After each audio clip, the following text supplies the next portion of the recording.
నుండి వచ్చే లోపల మరి ఏదో లేఖ లీక్ అయిందని చెప్పి గత 2-3 రోజులుగా చాలా హంగామా నడుస్తున్నట్టుగా తెలుస్తూ ఉన్నది.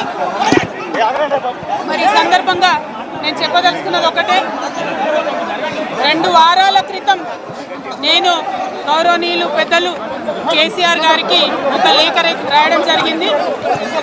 నేను ఈ విధంగా కేసీఆర్ గారికి ఇదివరకు కూడా నా ఒపీనియన్స్ ఎప్పుడున్నా కూడా లేఖ ద్వారా చెప్పడం జరిగింది. అయితే ఈసారి నేను మొన్ననే చెప్తున్నాను, కుట్రలు కుతంత్రాలు జరుగుతూ ఉన్నాయని.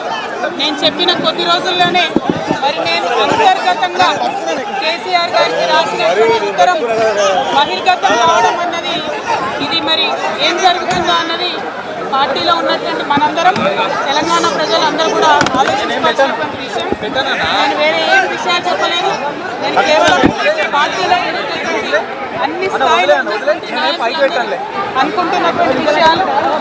దాదాపు సగం తెలంగాణ నేను ఈ సందర్భంగా ఈ మధ్యలో టూర్ చేసినటువంటి సందర్భంలో తెలంగాణ ప్రజలు అనుకుంటున్నటువంటి విషయాలను మాత్రమే నేను పెద్ద ఎత్తున చెప్పడం జరిగింది తప్పితే నా పర్సనల్ ఎజెండా ఏమీ లేదు.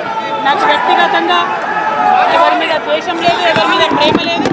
కానీ నేను రాసినటువంటి లేఖ చాలా అంతర్గతంగా పార్టీలో మా నాయకుడికి రాసినటువంటిది.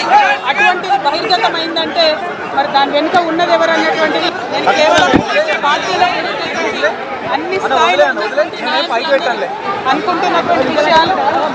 దాదాపు సగం తెలంగాణ నేను ఈ సందర్భంగా ఈ మధ్యలో టూర్ చేసినటువంటి సందర్భంలో తెలంగాణ ప్రజలు అనుకుంటున్నటువంటి విషయాలను మాత్రమే నేను పెద్ద ఎత్తున చెప్పడం జరిగింది తప్పితే నా పర్సనల్ ఎజెండా ఏమీ లేదు. నాకు వ్యక్తిగతంగా ఎవరి మీద ద్వేషం లేదు, ఎవరి మీద ప్రేమ లేదు. కానీ నేను రాసినటువంటి లేఖ చాలా అంతర్గతంగా పార్టీలో మా నాయకుడికి రాసినటువంటిది. అటువంటిది బహిర్గతమైందంటే మరి దాని వెనుక ఉన్నది ఎవరు అన్నటువంటిది